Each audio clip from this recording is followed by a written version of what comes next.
Hello student, today we will study in detail about the empirical rule. Now let's see what is this empirical rule is. Empirical rule states that for a normal distribution, 68% of the data fall within the first standard deviation, 95% within the first two standard deviation and 99.7% within the first three standard deviation. So, what it states, first thing is that it is only applicable for the normal distribution. If your data is normally distributed, then you can assume that your 68% of the data will lie under this region, okay? That is between -1 standard deviation to +1 standard deviation.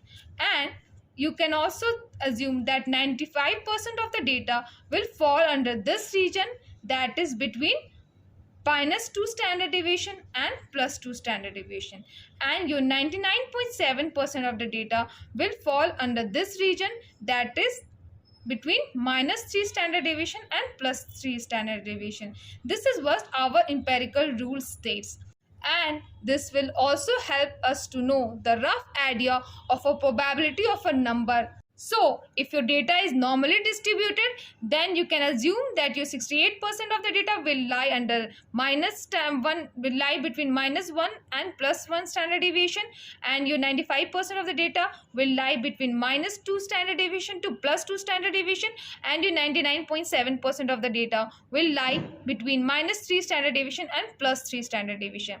Now, let's understand this with the help of an example. Suppose the question is like, give me the probability of a number less than 17. Okay, here you can see the mean is given. Mean is here is 29. We already know that in a normally distributed curve, mean is equals to median is equals to mode. In a normally distributed curve, it is symmetrical, and we already know that 50% of the data is lie on the left hand side and 50% of the data is lie on the right hand side. So this type of data is called normally distributed data, and we already know that in a central line, mean is equals to median is equals to mode, and it lies in a central line of this normally distributed data. So here 29 is our mean and 35 is our first one standard deviation. Here you can see the standard deviation is equals to 6. Here you can see the standard deviation is equals to 6, and if you add this 6 to 29, you get this 35. Okay, so you can say that it is +1 standard deviation. So this 35 is +1 standard deviation away from this mean. Now come to this +2 standard deviation. This 41 is +2 standard deviation. +2 into 6, which is equals to 12, and when you add this 12 to this 29, you will get this 41. Now this is in the same way +3 standard deviation, which is equals to 47. 3 into 6, 18. 18 plus 29, which is equals to 47. In the same way, it is -1 standard deviation, which is equals to 23. 17, which is -2 standard deviation, and 11 is -3 standard deviation. Now the question is, what is give me the probability of a number less than 17. So we want to know the probability of number less than 70. We want to know the probability of a number lie in this region. Okay, so you can easily calculate this, and it is very simple. Like, you know that this data is 99% of the data lie under this region, so we can assume this 99.7 as 100, and you know this 95% of the data will lie in this region. So what is the difference between this 95 and this 100? 5%. And when you divide this into two parts, then it is equals to 5 divided by 2, which is equals to 2.5 and 2.5. So this region is of 2.5%, and this region is also of 2.5%. And if you want to know the probability of a data in this region, then you can easily say that the probability of a number less than 17 is 2.5%. So the answer is 2.5%. Now the second question, if you want to know the probability of a number more than 23, so here it is 23, it is -1 standard deviation away from this mean. So if you want to know the probability of a number more than 23, like in this region, you want to know the probability of a number in this region. So what you will do, you have to calculate the probability of a number in this region plus the probability of a number in this region.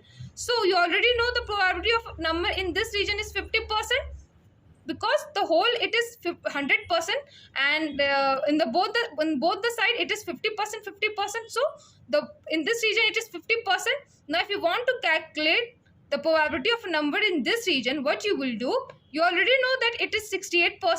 So the half is 34% in this side and 34% in this side. Now when you add this 34% to 50%, what the answer is 84%. So the probability of a number more than 23% is 84%.